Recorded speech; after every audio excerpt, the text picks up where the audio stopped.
بسم الله الرحمن الرحیم. الجاهل يطلب المال والعاقل يطلب الكمال. الجاهل جاہل انسان یطلب المال مال طلب کئی، والعاقل اور عاقل انسان یطلب الکمال کمال طلب کئی. پدی ضرب المثل کی د جاہل او د عاقل انسان مقاصد ذکر کړی دي چې جاہل انسان دی مال طلب کئی، د هر وخت نظر په مال باندې، د په ذهن کې داوی چې په دنیا کې سونه کارونه دي دا په مال باندې کیږي، او عاقل انسان دی کمال طلب کئی. د عاقل انسان په ذهن کې دا خبرې چې په دنیا کې کوم واړه کارونه دي دا په مال باندې کیږي، لیکن اهم کارونه چې دی او غټ کارونه دي دا په کمال باندې حاصلېږي. نو د دې وجه عاقل انسانو کمال طلب کئی. بل مال داسې شی دی چې د دې به ته په خپله باندې حفاظت کې، او کمال چې دی نو دا د انسان حفاظت کوي. د مال په وجه انسان په خطراتو کې پروزي، او د کمال په وجه انسان د خطراتو نه روزي. الجاهل يطلب المال والعاقل يطلب الكمال. د دې لغوي تحقیق داسې دی چې الجاهل دا د اسم فاعل صيغه ده د سمع يسمعو باب نه. جاهلا يجهل جهلنی مصدر راځي، معنی ده نه پوهېدل. یطلبو دا د فعل مضارع واحد مذکر عیب صيغه ده، او دا د نصر ینصرو باب ناراضی. طلبا یطلبو طلبنی مصدر راضی، معنی د طلب کول. المال دا واحد دی د دې جمع راضی اموال. العاقل دا د اسم فاعل صيغه ده، او دا راضی د ضرب یضربو باب نه. عقل یعقل عقلنی مصدر راضی، معنی د عاقل کېدل. الکمال دا د نصر ینصرو باب نم راضی، او د کرما یکرمو باب نم راضی. نصر ینصرون دا سی راضی چې کمالا یکملو کمالنی مصدر دی، او د کرمنا دا سی راضی چې کمولا یکملو کمالنی مصدر دی. مصدر د دوانو یو دی، معنی د کمال حاصلول. الجاهل یطلب المال والعاقل یطلب الکمال.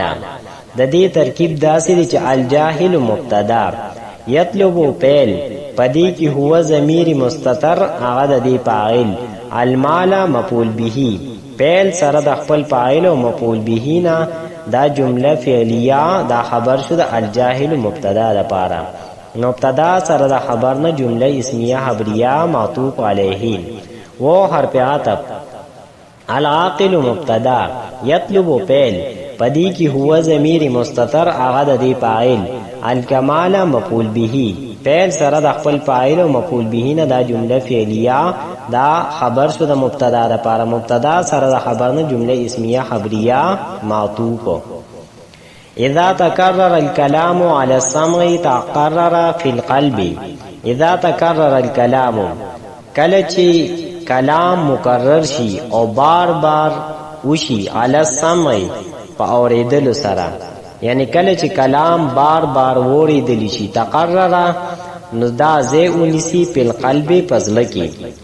پدې نصیحت کې چې کوم خبره ذکر کړې ده نو هغه دا ده چې کوی انسان غواړي چې زما په ذهن کې د پلانې خبره کینی، دا سبق ته زما په ذهن کې کینی، نو بس دې تکرار وکي. نو طلبه له پکار دي چې کله دې سبقونه یادې چې هغه بار بار وي، چې بار بار وي نو دا په ذهن کې کینی، بیا به ته یادي. اذا تکرر الكلام على السمع تقرر في القلب. د دې لغوي تحقیق داسې دی چې اذا دا ظرف ته متضمن دی معنا د شرط لره. تکرر دا د فعل ماضی واحد مذکر عیب صيغه ده، او دا راضی د باب تفاعل نه. تکرر یتکرر تکررنی مصدر راضی، معنی د یو خبره بار بار ذکر کول. الکلام دا اسم دی، د دې معنی دا خبره اترې. السمع دا د سمع يسمعو باب ناراضی، سمع يسمعو سمعانی مصدر راضی، معنی دا اوریدل. تقرر دا د فعل ماضی واحد مذکر عیب صيغه ده، دام د باب تفاعل ناراضی. تقرر یتقرر تقررنی مصدر راضی، معنی دا کیناستل. القلب دا واحد دی، معنی د زړه، د دې جمع راضی قلوب. اذا تکرر الكلام على السمع تقرر في القلب. د دې ترکیب داسې دی چې اذا دا ظرف تی متضمن دی معنا د شرط لره. تکرر فعل الکلام د دې فاعل علی السمع کې علی حرف جار السمع مجرور جار سره د مجرور نه متعلق شو تکرر فعل پوری. فعل سره د خپل فاعل او متعلق نه دا جمله فعلیه دا شرط شو. تقرر فعل پدې کې هو ضمیر مستتر هغه د دې فاعل فی حرف جار القلب مجرور جار سره د مجرور نه متعلق شو تقرر فعل پوری. د قرره فعل سره د خپل فاعل او متعلق نه دا جمله فعلیه دا جزا شو. شرط سره د جزا نه جمله شرطیه جزائیه.